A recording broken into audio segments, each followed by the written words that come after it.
ಕುಷ್ಟಗಿ ಪಟ್ಟಣ ಹಾಗೂ ಸುತ್ತಮುತ್ತಲಿನ ಜನತೆಗೆ ಭಾನುವಾರ ಸಂಜೆ ಸುರಿದ ಭಾರಿ ಮಳೆ ತಂಪು ಎರೆದಿದೆಯಾದರೂ ಮತ್ತೊಂದೆಡೆ ವರುಣನ ಆರ್ಭಟ ಜನಜೀವನವನ್ನು ಅಸ್ತವ್ಯಸ್ತಗೊಳಿಸುವಂತೆ ಮಾಡಿದೆ. ಸುಮಾರು 1 ತಾಸು ಬಿರುಗಾಳಿ, ಗುಡುಗು, ಮಿಂಚು, ಸಿಡಿಲಿನ ಆರ್ಭಟದೊಂದಿಗೆ ಸುರಿದ ಭಾರಿ ಮಳೆ ಅವಾಂತರ ಸೃಷ್ಟಿಸಿದೆ. ಮಳೆಯೊಂದಿಗೆ ಬೀಸಿದ ಬಿರುಗಾಳಿಗೆ ಪಟ್ಟಣದ ಹಲವೆಡೆ ಬೃಹತ್ ಗಾತ್ರದ ಮರಗಳು ಧರೆಗುರುಳಿವೆ. ಕೃಷ್ಣಗಿರಿ ಕಾಲೋನಿಯಲ್ಲಿ ನಿಲ್ಲಿಸಿದ್ದ ಲೋಹಿತ್ ಬೊಳ್ಳೊಳ್ಳಿ ಅವರಿಗೆ ಸೇರಿದ ಕಾರಿನ ಮೇಲೆ ಮರವೊಂದು ಬಿದ್ದಿದ್ದು ಕಾರು ಜಖಂಗೊಂಡಿದೆ. ಚತುಷ್ಪಥ ರಾಷ್ಟ್ರೀಯ ಹೆದ್ದಾರಿಯ ಸರ್ವಿಸ್ ರೋಡ್, ಬಸ್ ನಿಲ್ದಾಣ ಎದುರಿನ ಬನ್ನಿ ಮರ, ಗಾಂಧಿನಗರ ಸೇರಿದಂತೆ ವಿವಿಧೆಡೆ ಮರಗಳು ರಸ್ತೆ ಹಾಗೂ ವಾಹನಗಳ ಮೇಲೆ ಬಿದ್ದಿವೆ.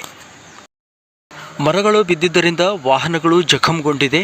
ಅದೃಷ್ಟವಶಾತ್ ಯಾವುದೇ ಪ್ರಾಣಾಪಾಯ ಸಂಭವಿಸಿಲ್ಲ. ಕೃಷ್ಣಗಿರಿ ಕಾಲೋನಿಯಿಂದ ಹೆದ್ದಾರಿ ದಾಟಲು ನಿರ್ಮಿಸಿರುವ ಅಂಡರ್ ಪಾಸ್ನಲ್ಲಿ ಮಳೆ ನೀರು ಸಂಗ್ರಹಗೊಂಡು ಸಂಚಾರ ಸ್ಥಗಿತಗೊಂಡಿದೆ. ಇನ್ನು ಕನಕದಾಸ ವೃತ್ತ ಸೇರಿದಂತೆ ಪಟ್ಟಣದ ಪ್ರಮುಖ ರಸ್ತೆಗಳ ಪಕ್ಕದಲ್ಲಿರುವ ಚರಂಡಿಗಳಲ್ಲಿ ಹೂಳು ತುಂಬಿಕೊಂಡಿದ್ದರಿಂದ ಮಳೆ ನೀರು ಸರಾಗವಾಗಿ ಸಾಗದೆ ಚರಂಡಿ ತ್ಯಾಜ್ಯ ರಸ್ತೆ ಮೇಲೆ ಹರಿದದ್ದು ಕಂಡುಬಂತು.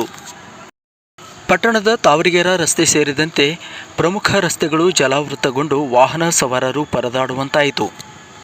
ಭಾನುವಾರ ವಾರದ ಸಂತೆಯಾಗಿದ್ದರಿಂದ ಮಳೆರಾಯನ ಆರ್ಭಟ ವ್ಯಾಪಾರಿಗಳ ಮೇಲೂ ತೀವ್ರ ಪರಿಣಾಮ ಬೀರಿತು. ಹಣ್ಣು, ತರಕಾರಿ, ಧಾನ್ಯ ಸೇರಿದಂತೆ ವಿವಿಧ ವ್ಯಾಪಾರಿಗಳು ತೀವ್ರ ತೊಂದರೆ ಅನುಭವಿಸಿದರು. ಒಟ್ಟಾರೆಯಾಗಿ 1 ತಾಸು ಸುರಿದ ಮಳೆ ಇಡೀ ಜನಜೀವನವನ್ನೇ ಅಸ್ತವ್ಯಸ್ತಗೊಳಿಸುವಂತೆ ಮಾಡಿತು.